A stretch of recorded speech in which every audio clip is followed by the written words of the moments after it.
Halo teman-teman semua, selamat datang kembali di Satu Harian Menjadi Murid. Nah, kalau kita kemarin baru bahas Keluaran 2 ayat 11 sampai 22, hari ini kita akan lanjut ke ayat 23 sampai 25-nya nih teman-teman. Hari ini kita akan membahas tentang Musa diutus Tuhan. Nah, seperti biasa aku akan bacain dulu bacaan firman Tuhan kita untuk hari ini ya teman-teman. Keluaran 2 ayat 23 sampai 25. Musa diutus Tuhan. Lama sesudah itu matilah Raja Mesir, tetapi orang Israel masih mengeluh karena perbudakan. Mereka berseru-seru karena perbudakan itu dan teriakan mereka minta tolong sampai kepada Allah. Allah mendengar rintihan mereka, lalu ia mengingat perjanjiannya dengan Abraham, Ishak dan Yakub. Lalu Allah memperhatikan orang Israel dan mempedulikan mereka. Ya demikian teman-teman, bacaan firman Tuhan kita untuk hari ini. Sekarang kita langsung masuk ke satunya ya. Oke guys, jadi dari 23 sampai 25 ini, Firaun yang waktu itu pengen bunuh Musa sekarang udah mati. Nah, setelah jangka waktu 40 tahun dari masa pelarian Musa dari Mesir, bangsa Israel itu masih mengalami tekanan hidup di Mesir. Waktu Firaun yang menindas mereka ini meninggal, orang Israel yang ditindas itu memberanikan diri untuk mengharapkan kondisi mereka menjadi lebih baik. Nah, jadi gini guys, kebiasaan seorang raja yang baru diangkat itu membalikan kebijakan dari pendahulunya atau membuat kebijakan lain yang membuat dirinya populer. Misalnya dengan memberikan keringanan beban untuk jangka waktu tertentu.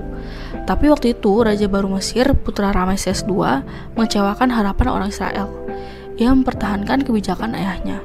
Ia melanjutkan sistem penindasan yang sudah mapan, gak kasih bantuan apapun. Nah, oleh karena itu bangsa Israel mengeluh karena kecewa.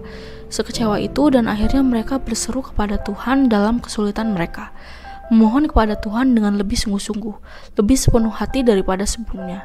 Nah, orang-orang Israel yang tertindas itu berpaling kepada Tuhan. Mereka menangis di hadapan Tuhan. Oleh karena itu, Tuhan mendengar erangan mereka dan berkenan mendengarkan doa mereka dan Tuhan bertindak guys. Lalu di 23 dalam proses waktu, Firaun yang baru Ramses II itu telah memerintah selama 27 tahun selama ketika Musa melarikan diri darinya. Dia telah melarikan diri segitu lamanya sampai ngerasa waktu begitu melelahkan bagi Musa. Terlebih bagi bangsanya, orang Israel, tentu juga setelah itu. Nah, dia telah melarikan diri dan berada di Midian, sedangkan bangsa Israel bekerja keras di Mesir. Musa membesarkan anak-anaknya dengan aman di Midian, sementara anak laki-laki orang Israel masih dipersekusi, yaitu dengan dibuang ke sungai. Nah, gak heran waktu itu mereka mengeluarkan tangisan pahit yang luar biasa. Tangisan dari orang-orang yang tertindas ditujukan kepada Tuhan setelah mereka melihat tidak ada harapan dari Raja baru.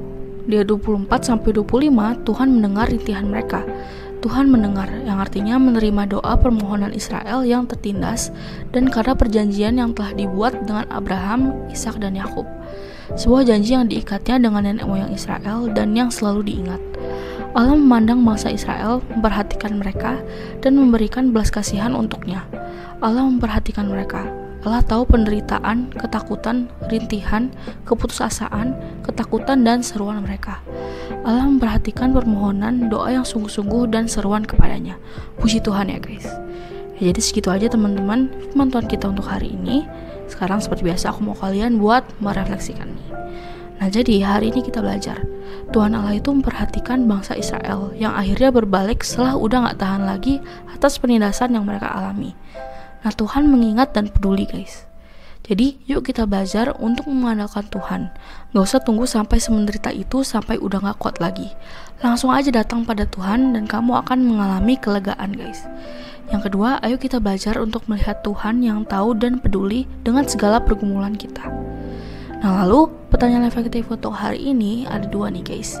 Yang pertama, apa yang kamu pelajari dari pribadi Allah hari ini? Yang kedua, gimana caranya bisa mengandalkan Tuhan dalam segala perkara hidupmu? Seperti biasa, teman-teman boleh jawab sendiri, atau kalau mau komen di bawah jawaban kalian juga boleh banget guys. Ya, jadi segitu aja satu dari kita untuk hari ini. Sekarang aku mau pimpin kalian dalam doa penutup ya teman-teman. Teman-teman, mari kita berdoa. Tuhan, tolong aku untuk menunggu dengan sabar pertolongan Tuhan dan datang kepada Tuhan dalam susah senangku, terkhusus dalam masa sulit agar aku bisa menyerahkan kepadamu. Terima kasih Tuhan Yesus, hanya di dalam namamu kami berdoa. Amin. Tetap semangat guys, Tuhan Yesus beserta kita. Thank you for watching and see you in the next video. Bye-bye.